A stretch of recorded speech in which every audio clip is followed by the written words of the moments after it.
Congratulations. Welcome again to Let's Get Writing. And I'm Catherine Taylor, your host, and my guest, Dr. Don Hodder. This is part 2 of a program we did on his recent book and his earlier book.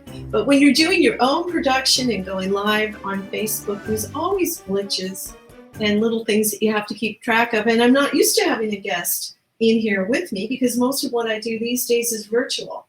So that changes the whole thing. And I've got to get used to the signals and signs. But welcome, and thank you for joining us. What we talk about on this show is the process of writing, creating books, how these things happen, and we help you find inspiration and ideas, and we hope entertainment about how books come about. So if you haven't seen part 1, you can catch that on youtube.com, Catherine Taylor TV. And if you're joining us with part 2, we'll be just as entertaining, won't we, Don? We hope so. We hope so. We'll keep you informed. So what we talked about a lot in our last interview was growing up in Newfoundland and the isolation, but how you came out of that and you shared these stories. So we're kind of at the point where you have finished your medical career now and you are an author. Well, yes. First of all, I must say, as I said into the preface of the first book, just because you're very good at something doesn't mean you're going to be really good at the next thing you try. That's why a good doctor doesn't necessarily mean a good writer, any more than a good writer can be a good doctor. A story that I read was of this famous lady who had a large following, and she was having a book launch. So one of the people who was a real fan of hers was a neurosurgeon. And at the end of the program, he went up to her and he says, I really love your book. You know, when I retire, I think I'll write a book or two. And she said, and I think when I retire, I'll do a little brain surgery. Sometimes we don't realize that writing a book can be very complicated and prolonged business, right? Yeah, it can be. It can very much be that. And as you've said, and I've even said in one of my blogs, everybody at some point in their life, maybe not everybody, but many people say, oh, I think I'd like to write a book about that someday, or I'd like to write a book. But the actual process of doing it is much more involved than that thought. Well, it takes, first of all, you're going to have your information in your head and some idea, why are you doing this? In my case, I got the idea many years ago that I should leave a legacy project for my kids who grew up in a different world. Mm-hmm. You know, I'm 82 and my grandkids are young now and they don't know that world except what they read or hear, or we show them pictures and so on. Anyway, so I got this idea and I've been collecting stuff forever. Now, I am an old man who is not very smart technologically, but forever and ever I have had a pen and a notebook. All right, well, hang on here. Okay, this is how I do it. I go into my phone and I pull up notes, and I've got a note here. Don Hodder, notebook in his pocket. Ask him about that. Your way of doing it, my way of doing it. 2 ways of doing it, but they're both equally effective. Yes. Yeah. Yes. When I retired 5 years ago and started getting things together, I found a box of these books down in the basement of our house. I don't know how many, but there's probably 100 of them. And little tips, little ideas, little concepts, little stories. And the other thing I've learned is that sometimes at an odd time or an odd place, you're driving on the highway and a thought will come to you. And I remember passing this book over to my wife and saying, write down this sentence. And this sentence might be a story that happened many years ago. Mm-hmm. Or I awaken in the middle of the night and something happens. I just got to get up and do it then, because I know if I don't write it down now, I'll get up in the morning and I'll say, you know, what was that you were thinking about at 4 o'clock in the morning? And it's gone into the ether. Yeah. And you think at the time that you think it, oh, I'll remember this in the morning. Yes. There's absolutely no way I will not remember this. But you don't.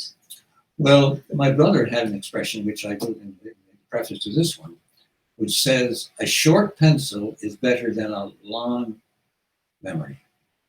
Because you really can't trust your memory. So there's a tip. And studies have been done on that, which have shown that our confidence in a memory is probably way beyond what the memory is worth. Psychological studies have been done on that. I've read about them. Really? Yes. Well, think what happens on TV sometimes. You see an incident happening, and people are called to court, for example. Mm-hmm. And 5 different people will tell 5 different versions of the same story, and some of them are contradictory. Right. Yeah. The other thing that happens is over time, we add things that have sort of come to our head, which may be true or not true, and then we forget things that really happened. So the story you're telling 5 years later or 5 months later may not be the same story you told initially. Maybe much embellished. And we're known to be storytellers here in Newfoundland. And that seems to be something we do around the kitchen table or at social events. And traditionally, we've always done it. And we will listen to the same stories over and over again. Possibly they get better every year. There's a little detail here or there. But this is this tradition of oral storytelling. Oral history it's crazy. Well, in fact, in Newfoundland, like when I grew up in the South Coast, there were very few people who could read and write. For example, my father's father, I have a copy of the wedding certificate. It happened in 1901. And my father's father was illiterate. He marked his X. The minister wrote his name down, and my grandfather marked an X. Now, my mother's father, he knew how to write his name. My mother was a Hillier. Think about this, how things change. My mother was a Hillier, Hillier. Mm-hmm. The minister wrote my grandfather's name as Thomas Hilliard. Hilliard. Yeah. My grandfather signed on the same paper, Hillyard. My grandfather's father, my great-grandfather, his headstone says Hillier, but his cousin in the next grave says Hilliar. So you got 4 spellings of the same name in the same family. Mm-hmm. So think how things get changed over time. Yeah, and there were occasions that where people actually changed the name when they could for various reasons. They maybe didn't want that name anymore, and that did happen in the history of Newfoundland as well. I would say, yes. Yeah, it did. I've heard some stories from my husband's father out around Port aux Basques, and even their name has so many people changed the way Mousseau was spelled, yes, or said, and mushroom, and it could anyone who's familiar with that. And I was asking why, and it was because they sometimes have reasons why they wanted to change it, and they could do it back then. Anyway, not so easy now. So we have been giving you a few tips here about writing things down, and when you take something, this is a memoir really of things that happened. So had you not had those notebooks, how much more difficult would this project have been? Well, a lot of stuff would have been totally lost. And,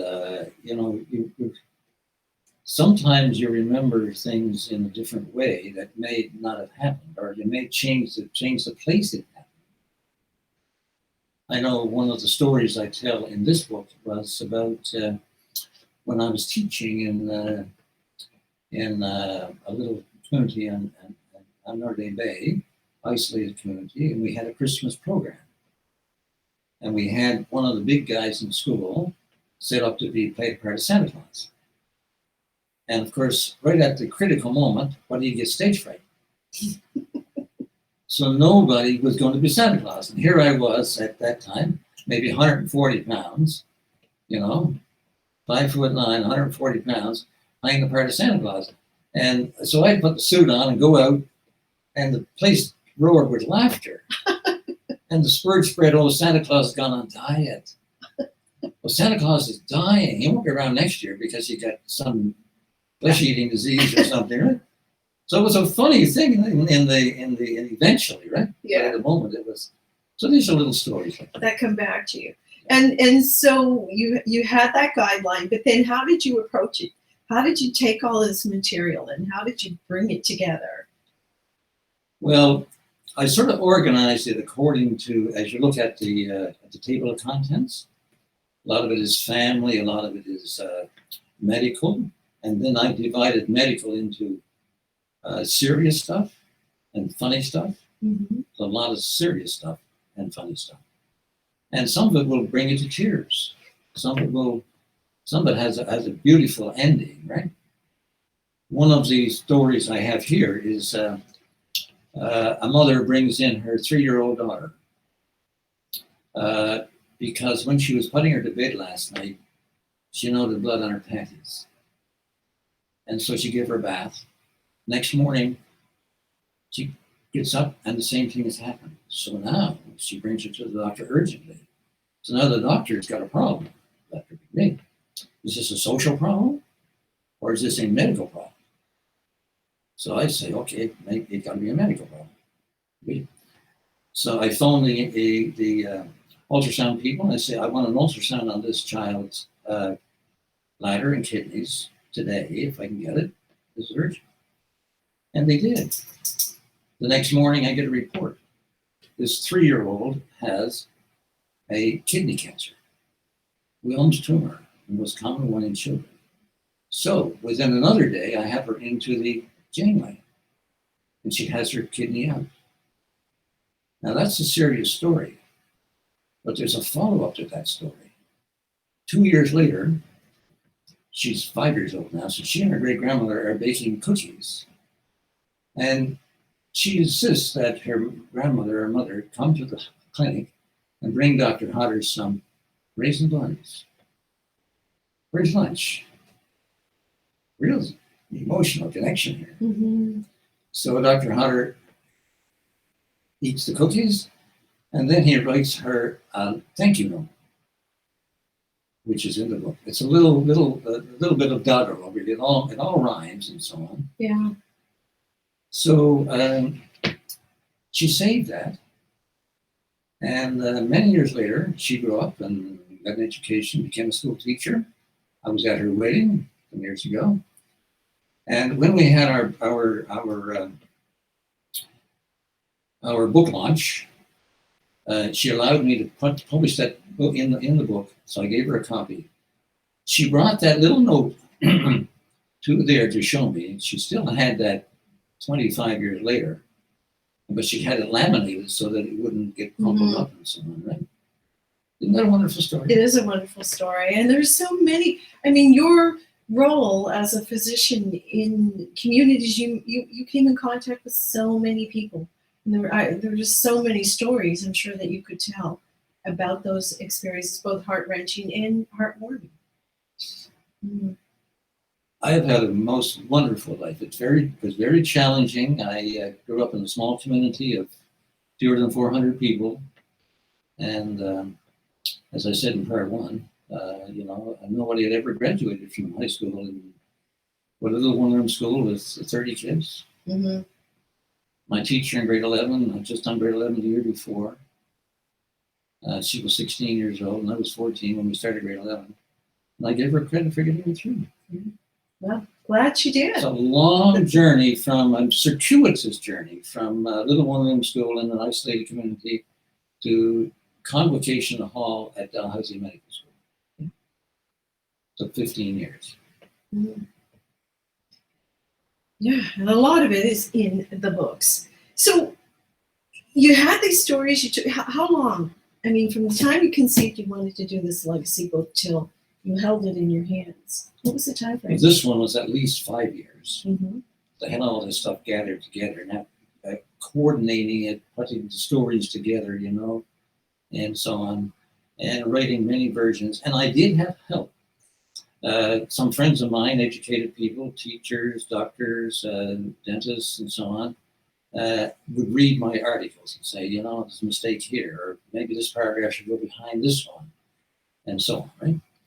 And so of course I gave them all a free book in the end. But and I must say, with regards to Friesen Press, I found them accidentally one time. I was online trying to find some answer to a grammar question I had. Mhm. How does this follow? And there was an advertisement for it. So I contacted them, and eventually we ended up doing business together. Mhm. But I found them very expensive. For example, I paid a proper, what you call a line editor, $800 to read my book.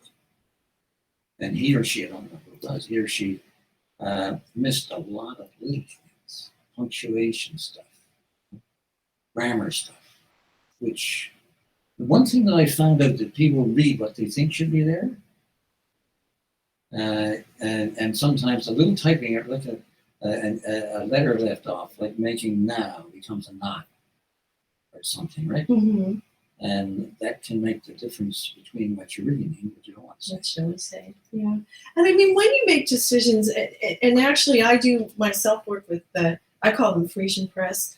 Um, they're experienced in many ways with self-publishing and make it very much of a hybrid process. But it is a financial commitment. In terms of going with a traditional publisher, they take that financial responsibility Yes. from the writer and oversee the product.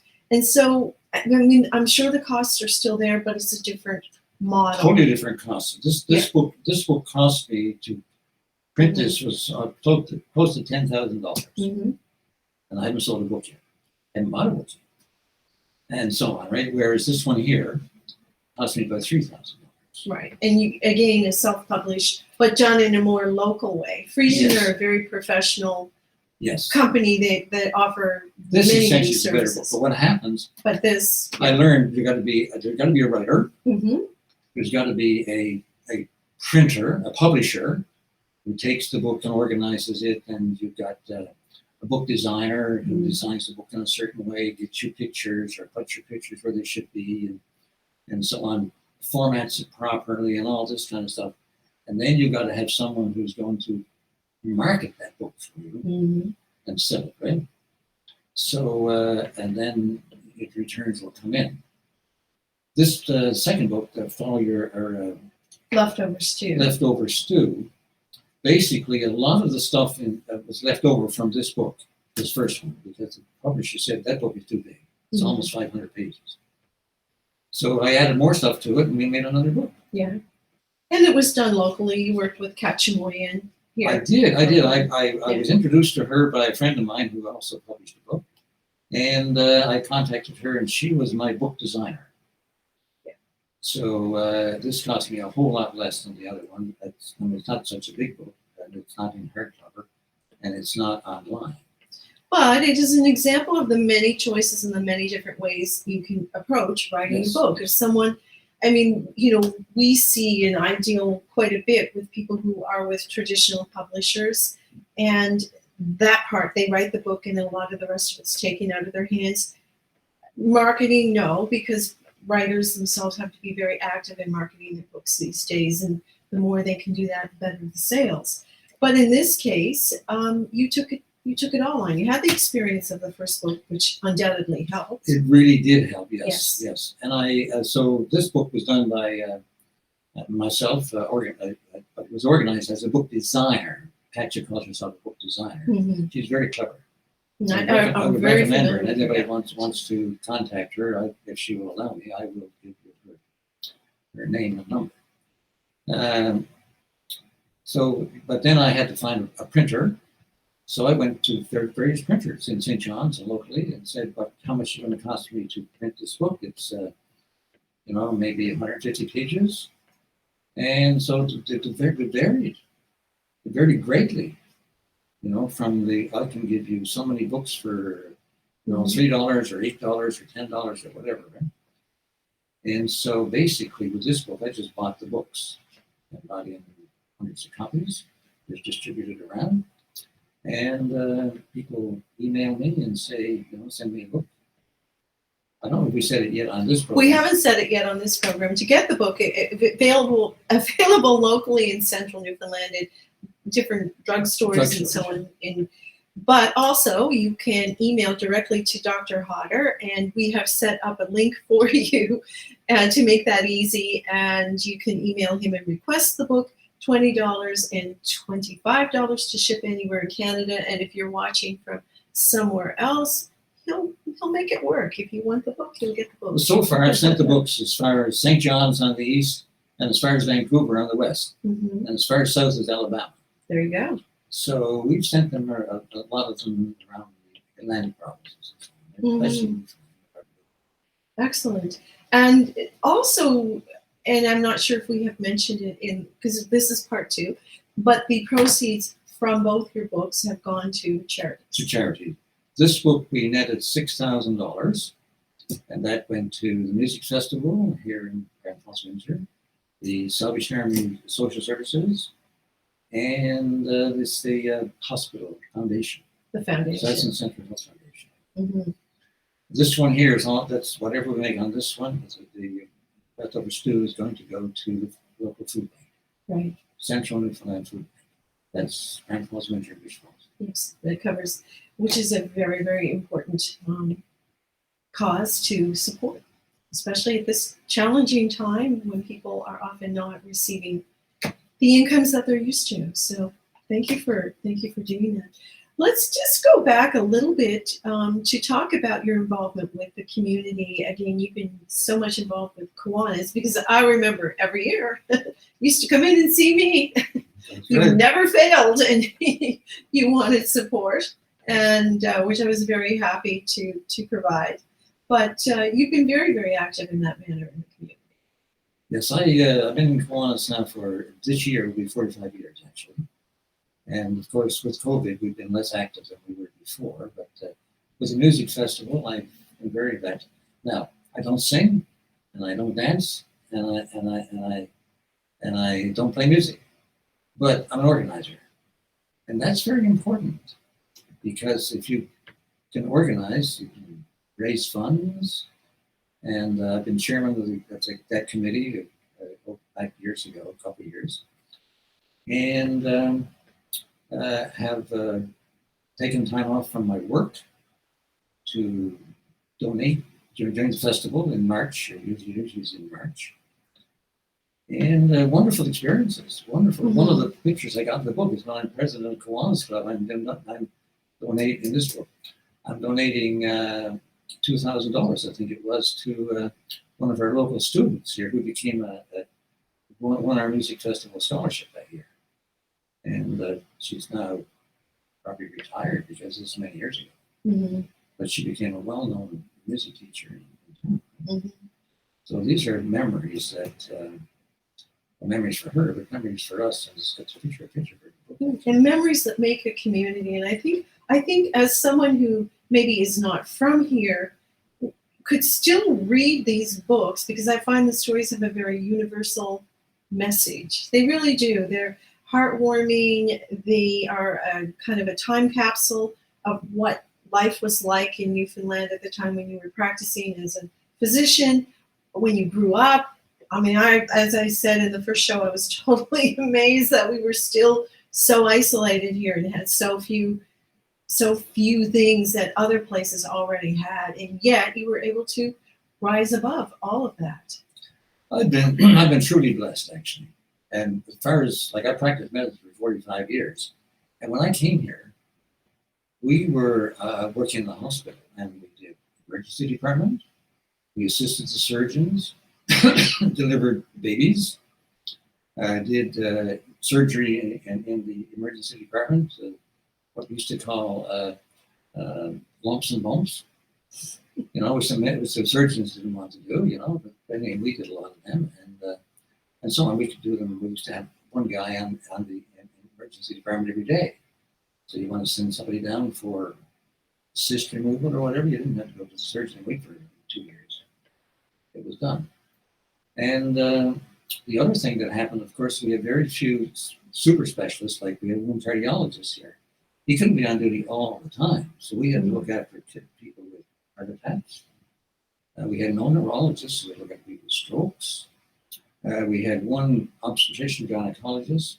We had to deliver the babies unless we sensed trouble, in which case we called them in.